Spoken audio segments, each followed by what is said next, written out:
I've had a YouTube channel now for quite a while, and since I have nothing else going on in my life of any interest, I pretty much just talk about guns, so I guess I'm kind of a YouTube gun channel.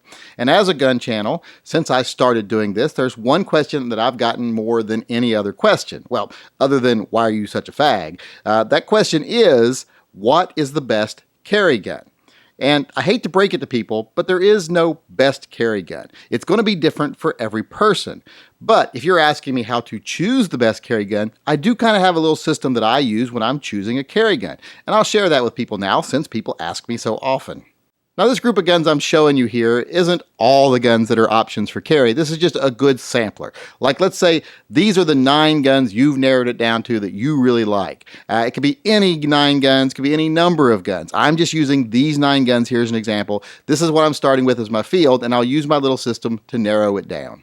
Now, the first thing you're going to want to look at is reliability. Now, a lot of people would say, well, I always look at the size first, etc. No, that's not the most important thing. That comes later. Look at reliability first. You should judge every gun on a scale from 1 to 100 on how reliable it is. That's the first thing you should do. And then, once you have that determination for every gun, take every gun that got a 99 or lower and take it out of the equation. It's not the best gun for carry. In today's market, there's no reason to accept a gun that is less than 100% reliable. So don't take anything that you would not think of as 100% reliable. Anything else, take it out of the equation.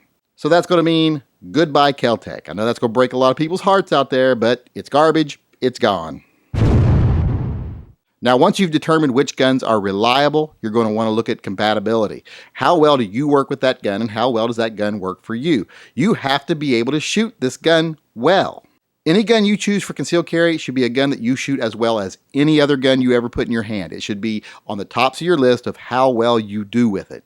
It's much better to have a 380 that you can hit your mark with every time than it is to have a 500 Magnum that you can't shoot worth a damn. It is better to have a gun that works great for you. So that is the second most important thing. Is that gun compatible with you as a person? Is it something you shoot well? So once again, this is like a scale from 1 to 100, and anything that's not 100, don't consider it.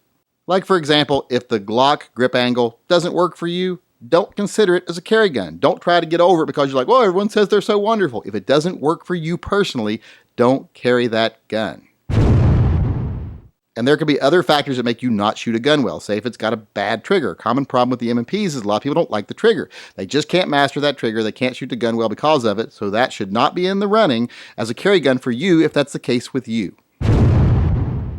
Now, the next thing you should consider is manual of arms. Now, I know a lot of people are going to say, well, isn't that kind of like the last category? If you're used to the manual of arms, that means you know how to shoot it well, etc. But that's just not always the case. Just because you are comfortable with a gun at the range, like taking the safety off, putting it back on, dealing with other safety features of a gun, things like that that may not seem like anything at the range, may not be something you're comfortable with carrying. Like, I personally won't carry any gun that has a manual safety. Now, I know a lot of people aren't that picky. They're not as worried about a manual safety as I am. But I won't carry any gun that has a manual safety.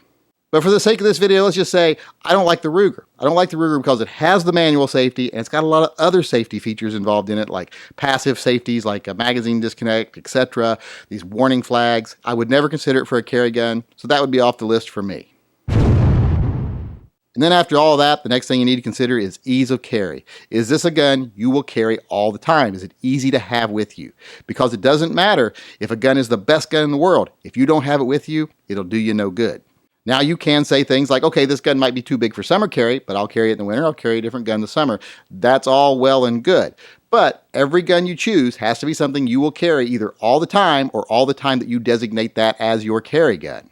Like, say, for example, in this group, that X5 might be the best gun you own. It might be the best gun I own, but I would never carry it. It's too big, it's too heavy, so it'd be off the list. Now, after you've worked out those 4 things, reliability, compatibility, manual of arms, and ease of carry, you've got 90% of the work done. The next thing you need to do is just figure out the caliber. Now, this is less important. Like I said, you've already done most of the work, but caliber is still important. I'm not trying to say which calibers are effective here, like one caliber is better than another caliber. I'm just saying you have to choose which caliber is better for you. And in better for you, I mean 2 things. One, it's a caliber you can handle. It doesn't do any good to have a 500 Magnum if you can't shoot it. If you can't handle it under stress or any other time, it doesn't do any good to have that caliber. Have a caliber you can control. And number 2, it's got to be a caliber that you are comfortable with mentally. It's got to be something that makes you confident in your weapon. Like say, you're not comfortable with anything smaller than 9mm. Doesn't mean anything smaller than 9mm doesn't work, just means you aren't comfortable with it, you're not going to be confident with it, so don't carry it. So the bodyguard would be off this list because it's a 380. Now next would be capacity. Now I know a lot of people are going to say, well, most self-defense shootings require no shots or 1 to 3 shots. So pretty much all guns have adequate capacity, but that's not what we're talking about here. We're talking about capacity that once again gives you the confidence you need in your weapon. So if you think you need at least 6 shots or 10 shots, well, a little 5-shot J-frame just isn't going to cut it for you. So even if it's one of the best guns in the world, it's not going to be a gun that you're comfortable with, so don't carry it. There's too many guns available for you to make compromises. There's going to be a gun that's perfect for you, and if you want 6 rounds or more, don't carry the J-frame.